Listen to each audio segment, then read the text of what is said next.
And welcome back, everyone. Welcome back to another season here of the GSL. The GSL 2026 Season 1, Round of 12, Group A. I'm, of course, your ZvT with you. I'm joined by these amazing players and by the people in the chat as well. Welcome, one and all, to not Twitch, not YouTube, but welcome to Soup. We are live here over on the Soup platform for the first time covering GSL Live. In the past, we have been covering the event via replays more than anything, but now we do have the opportunity to cover it live here on the Soup platform.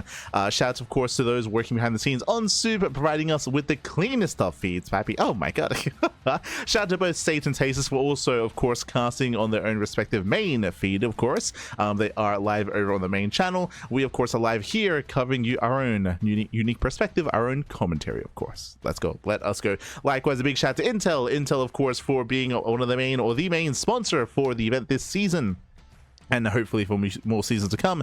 Likewise, shout out to all of our patrons as well. The Patreon for GSL has been funding the event and has successfully funded the GSL for 2 seasons. The first and second season are fully funded, and if you want to support the GSL even further coming into Season 3, then you can do so via supporting over on GSL. Likewise, GSL CK, we've also been one of the official English casters for. We've been covering it on our own personal channel. We also did live cast, or quote-unquote live cast, the GSL qualifiers last week, and now we are here with the main event. We're here in the round of 12. We are here in the group stage. Let's go, baby. Let us go, as we are going to be jumping in.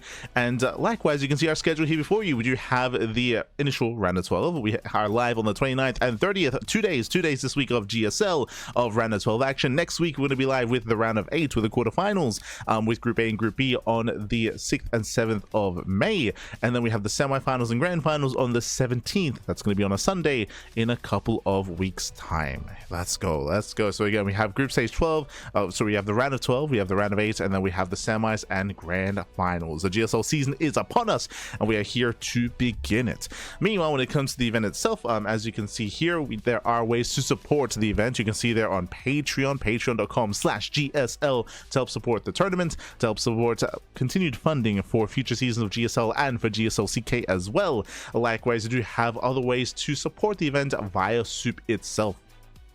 So you can support on the Soup platform to gain other benefits, bearing in mind that a lot of these benefits you can also gain via Patreon. That's just an alternate way to support Soup, to support GSL, either on the Soup platform or over on Patreon, where we do have quite a lot of benefits here. As you can see, we do have player photos, some behind the scenes in regards to the photo shoot. Speaking of behind the scenes, we do have to cover it during the podcast, but Classic, he's actually been vlogging. He actually made a vlog of himself and meeting up with all the players, going to the GSL studio and going to the photo shoot as well. So you can even see from his perspective as well.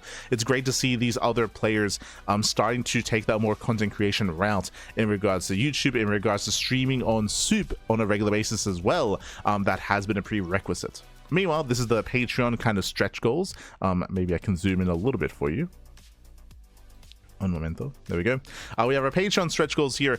You can see $6,000 a month will allow for the GSL CK to turn into a twice-a-month event. We have the $10,000 prize for the $10,000 stretch goal to be able to unleash GSL Season 3, which is yet to be confirmed. That'll be from May to November. Bearing in mind that currently we have 2 seasons fully funded. Third season has yet to be funded. And likewise, we then have the GSL Season 3 expanded prize pool with $15,000 raised per month. So again, we do have plenty of stretch goals here available to help support GSL for the rest of the year for 2026. Hi. So again, you can help support, you can help take part, you can help take part in supporting Korean StarCraft. True. Currently, this is how much we have raised, almost $6,000 through both a combination of Soup and Patreon. So thank you so much, all the support that we have gained so far. And again, we are more than halfway to our next goal, of course, to the next stretch goal. And again, we're going to be keeping you guys posted and updated on a regular basis through said donation goal, or that subscription goal even. Meanwhile, we do have our map pool here, standard map pool. I know we've been spoiling you recently with non-stop TLMC maps. The Team Liquid map contest voting is soon to be made public and soon to be available. But until that time comes, of course, we have our standard ladder map pool so far: 10,000 feet, Celestial Enclave, Mothership, Old Republic, Ruby Rock, Tidal Citadel, Tourmaline, White Rabbit, and Winter Madness. Likewise, we do have already some players seeded directly into the round of 8. That was done during the qualifiers. Hero, Classic, Maru, and Shin. Those 4 players are directly seeded in. Bear that in mind. If you don't see them here in this week's group stage, it's because they were able to skip it. Meanwhile, again, you can see the format itself. Again, GSL group stage, GSL group formats, 2 players elimination, double elimination. 2 players, of course. There are winners matches, elimination matches as well. 5 best of 3s in total per broadcast day in the round of 12. Same with the round of 8, and then we go into the single elimination format tournament in the semis and grand finals. No double elimination bracket available. Bear that in mind. It's going to be that much more cutthroat leading into the playoffs. As of course, again, I mean, you should be familiar with this format. It's kind of been the GSL format for quite some time. Obviously, the GSL format has been reduced in size a little bit as we start with a round of 12, but regardless, we have the caliber of players being insane here. Here we go. As you can see, that we have the groups, Group A and B, that is going to be taking place this week. We have Rogue, Percival, Zound, and Solar here in Group A. We have Cure, Trigger, Bunny, and Björn over in Group B. Ooh, that's a Terran heavy group. Best of luck, Trigger. But surrounded by a sea of Terran in Group B. We have a much more diverse and a much more well-balanced group here in Group A, with at least one of each race. Double Zerg here in Group A.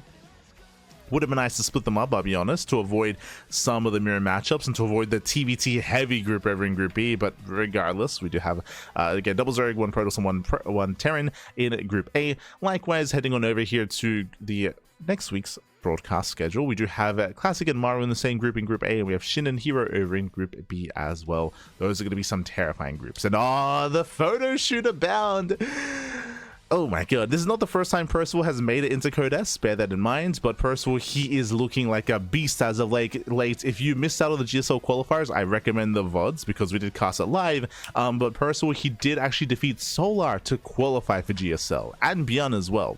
Percival, he popped off, taking down Solar and Björn to make it into GSL. He was looking like a beast, and he has been looking like a beast over the past year of play, so no surprises there. Meanwhile, we have Zound, who likewise has been on the rise. We have Solar and Rogue, the veterans of the group. I will say they've been around for much longer than said Zound and Percival, and we'll see who's favored as he's sleeping. what a cut to Rogue. What a cut, Bappy, what a cut. Hold on, I don't want to cover Esther Rogue. Beautiful. Don't want to cover him, but there we go. We have Rogue. When it comes to his career scores, we do have 2025 GSL Season 1. In recent years, he did make it to top 8. In 2025 GSL Season 2, got 2nd place. Likewise, got 9th and 12th in EWC last year, 2025. And in the Rongi Cup Season 3, which I believe was this year, actually, got to the top 16. So again, in recent years and recent times, hasn't reached too heavy heights. Meanwhile, it's time to smooch, baby. The lights are off, and we have embraced the darkness. Percival, again, he is more of a younger up-and-comer. He has been in GSL season, in the GSL round 32 before in years past, that is true, but only once before. And you can see here some of his most recent accolades: DreamHack Dallas, round of 32, RSL offline finals, top 11, Rongi Cup, top 16, RSL season 1, top 12. Like, again, I need to earn my college tuition money. True. That's his quote. Let's go. But again, he's a younger up-and-comer. Despite that, that's why it's so important. That's why it's so impressive that he defeated both Solar and Björn, who are 2 seasoned veterans at this point, and brought them down to make it into GSL. So Percival, he is the young up-and-comer.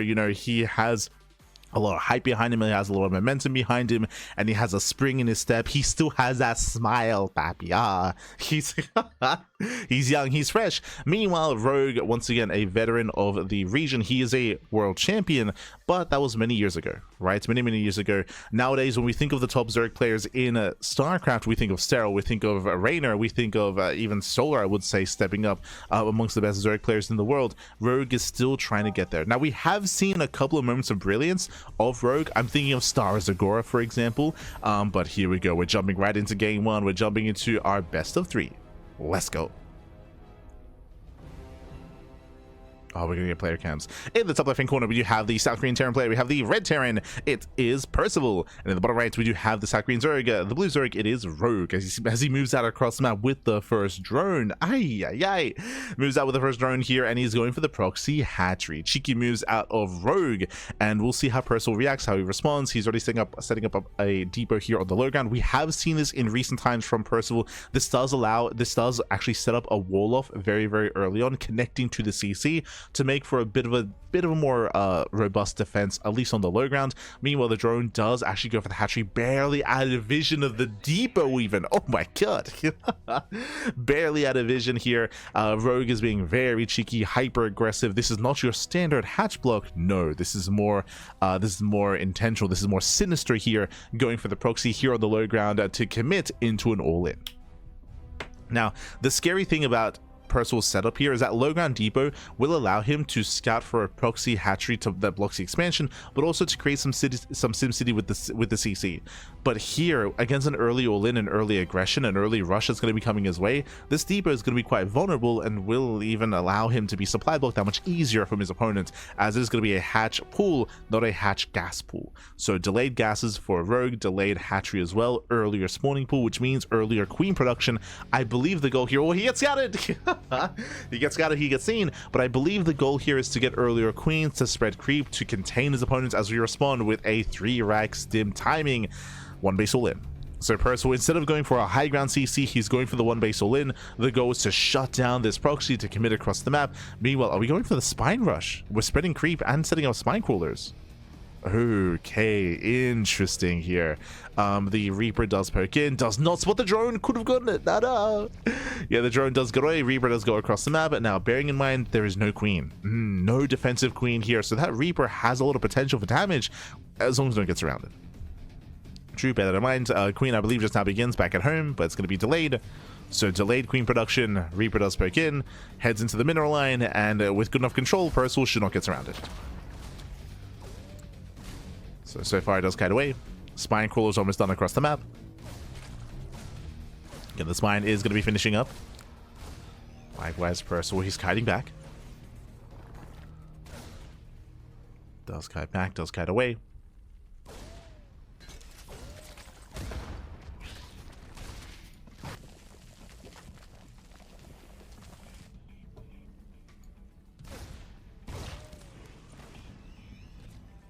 If he needs to be louder.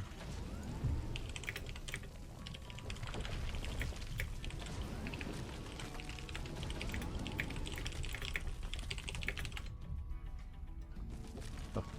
But here we go. The spine crawler does move in, does move forward here. Going to be whittling away at the depot. Does whittle away.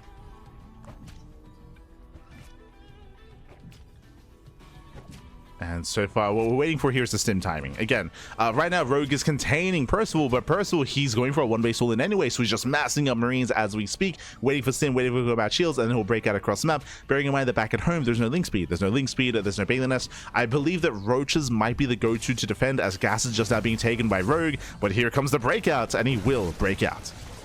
And Marines, they move down to low ground. 1 Marine goes down. He'll lose 1. He'll lose 2 Marines. And I believe only 2. Only 2 Marines go down, so it shuts down the initial spine crawler, chasing down the drones, chasing down the queens, and then it's time to rush across the map.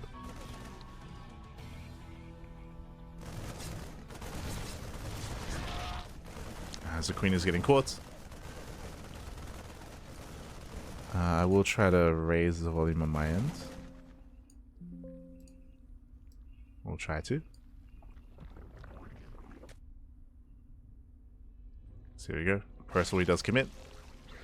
The boys are being pulled. Remember, stim is almost done.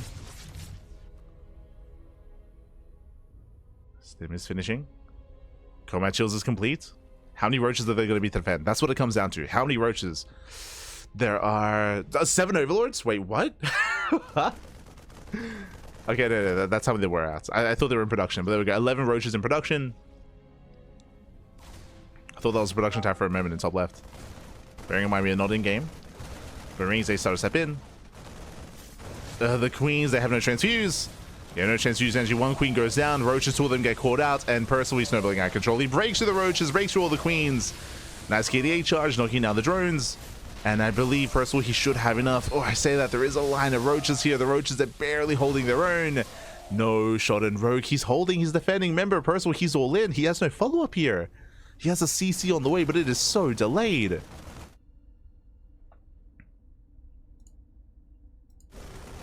Yeah, it is very delayed. Oh, there we go. I do apologize for the lower quality initially. Should be back up to normal.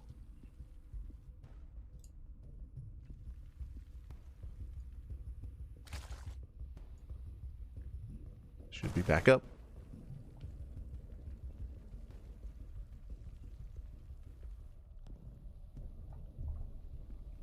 Yeah, beautiful. It's crisp, happy crisp. As Percival, he will again clean up all this creep. He's going for his expansion, but this is such a late expansion here. Look at the worker disparity. We see 39 drones to 28 SCVs here for Percival. Ay. In the end, the all-in did fail. Yes, he was able to reset the queen count. He did get a couple of drone kills, but that was not good enough. Not good enough here. Not for Percival. And he's going for a second. Okay. He's going for the second all-in. Let's go. The second wave. The boys are being pulled. Now this time he does have a couple of marauders. True. He's got a couple of marauders available.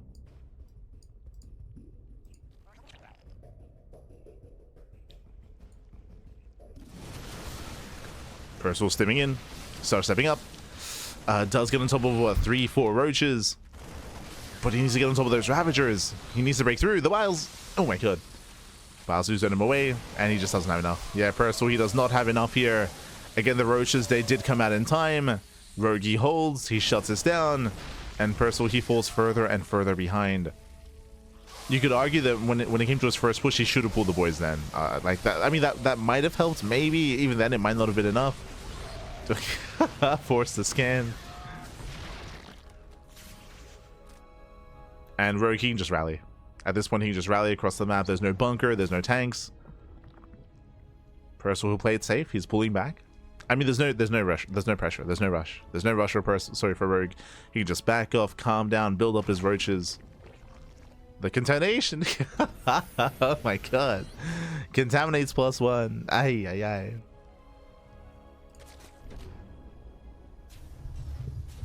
Contaminates once again.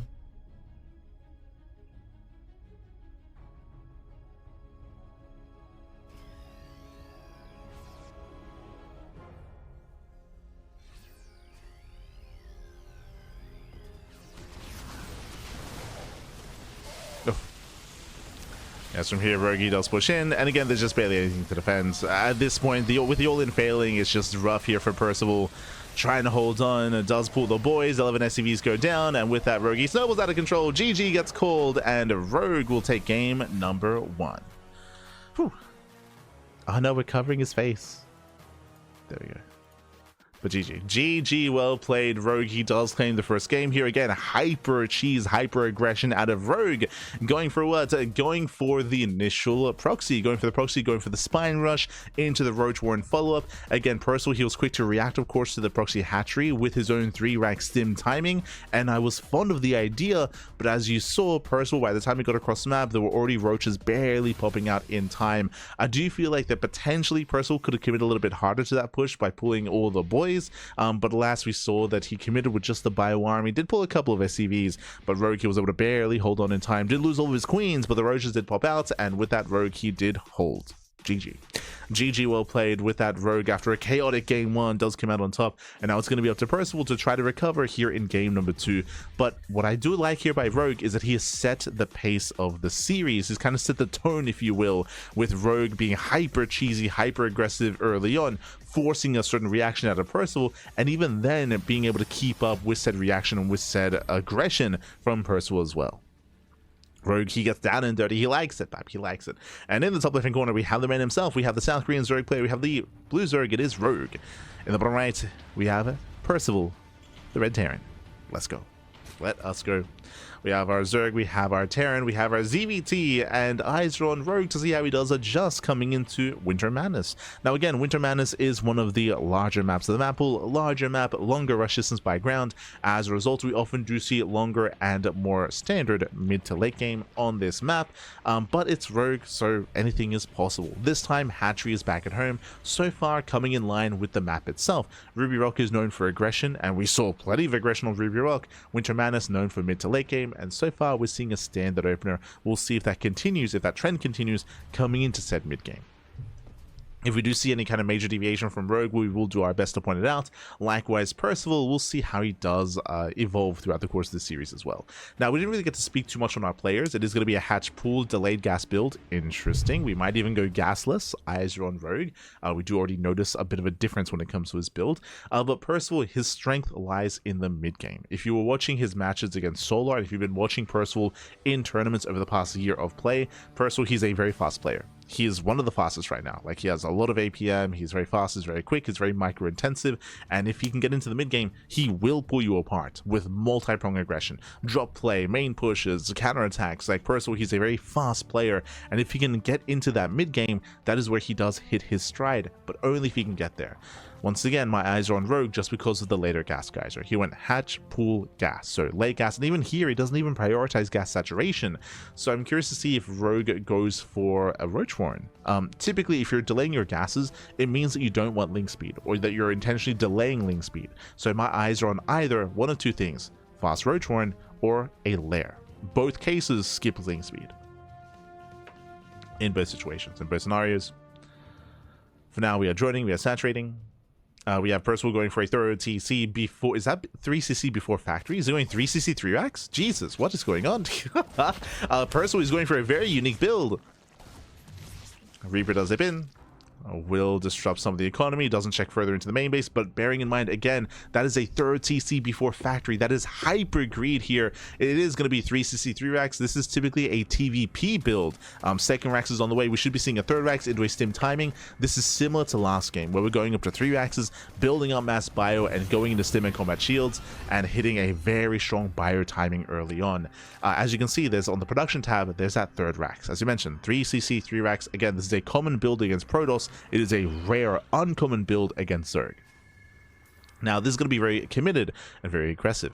This will be hitting earlier than a 2-on-1, I believe. This will also be hitting without any medevacs. So because of that, it does mean that every stim, you have to be careful with it. It does count.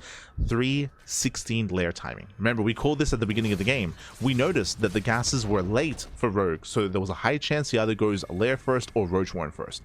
We have the answer, layer first. 3:17 or 3:16. This is link speed, so no link speed whatsoever.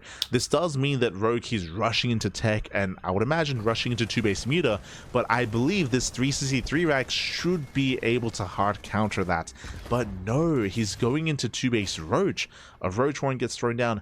I'm curious if it's real. I was gonna say that I'm curious if it's just a safety Roach Warren. If it was, it would have been a part of the wall. Because it's behind the mineral line, this is intentional. Like, this is committed. It looks like Rogue is going for a Roach all in. He's going for a Roach all in. He's going to be hitting with really fast Roach speed because of the fast lair and very fast +1 carry pace. So fast upgrades here by Rogue. Very, very, very crisp and strong timing is coming out from our Zerg player here. And the problem is that Percival, his 3-rack stim timing that he's going for is ideal against Lings, against Ling Bane Queen, right? Ling Queen, Ling Bane Queen, Ling Hydra, Ling Bane, sorry, Ling Muta, I meant to say, against that kind of more fragile composition. Against a Roach heavy composition, I mean, you just saw what happened last game, right? Where Rogue, he got out his Roaches and he just shut down the bio army early on. It's looking like a similar situation here. A similar kind of, a similar situation is going to pan out with Percival moving out with his bio army designed to get damage done, and Rogue shutting it down with Roach Ravager and then snowballing out of control into a counterattack. That is my big concern. For now, though, we're still waiting for the upgrades. Again, we're waiting for Stim, waiting for combat shields. The mass bio is amassing. Third CC is being taken. Remember, this is a more economic variation of 3 racks because it was a 3cc setup first, and here comes the push. Here comes the move out. Rogue coming for the scout. Rogue, he's already making roaches. Like again, it feels like almost a blind counter from Rogue.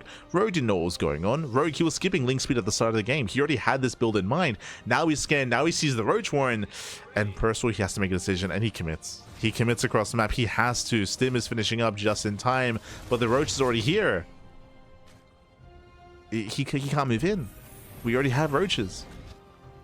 And this Stim timing, it falls on its face. Now, what I will say, thankfully, Percival doesn't commit, right? Thankfully, Percival, he does not commit. Otherwise, he would have lost everything, and he would have lost everything for nothing. So, Percival, a very mature decision. He turns around. He turns around. He does race back home. I do like this from Percival. So, he turns around, races back home to defend, to build up towards a later timing. The problem, though, is that now Percival's on the back foot. Because of his build, no tanks. Right?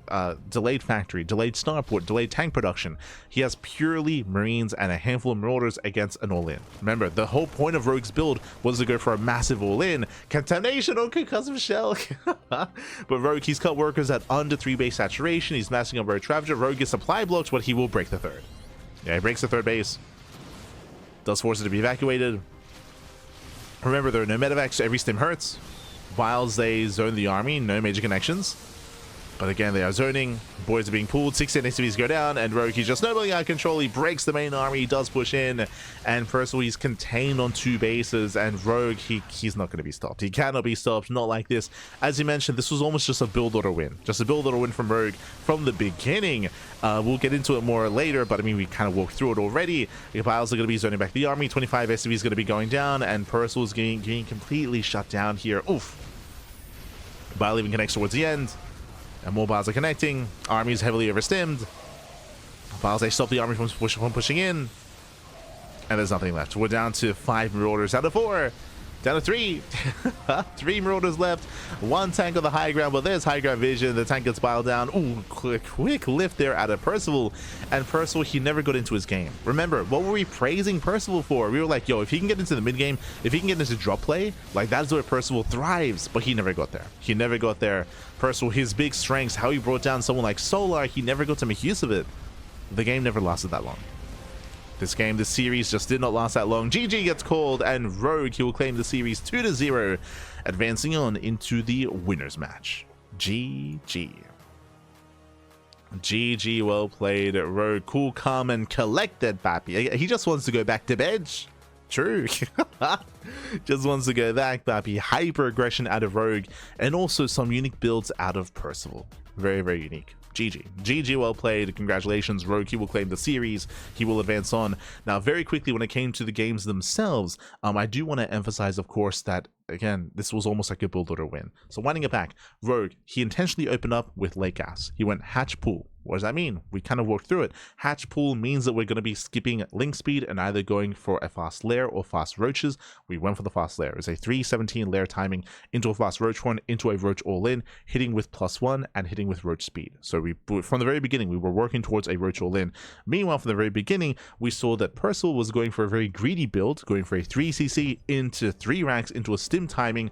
But because of that build specifically that Percival was going for, because that build, it means late factory, late starport, late medevacs, late tanks. And against a roach heavy style, you need tanks. You need that tank count, or you need a marauder heavy composition. But the whole point of his build was a marine heavy composition with stim. So that's why we were kind of alluding to it being almost like a build or a win, where the build of choice from someone like Percival was subpar there, and it set him behind and made for a very, very difficult mid game from him.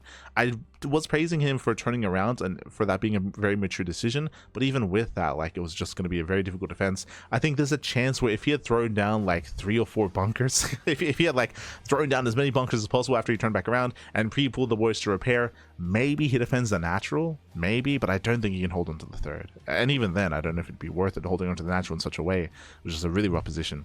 But now though, we're going to be cutting to a short break, and when we come back, we'll have our next series. When we come back, we will have our next matchup, Zound versus Solar, after the break. See you soon. Oh.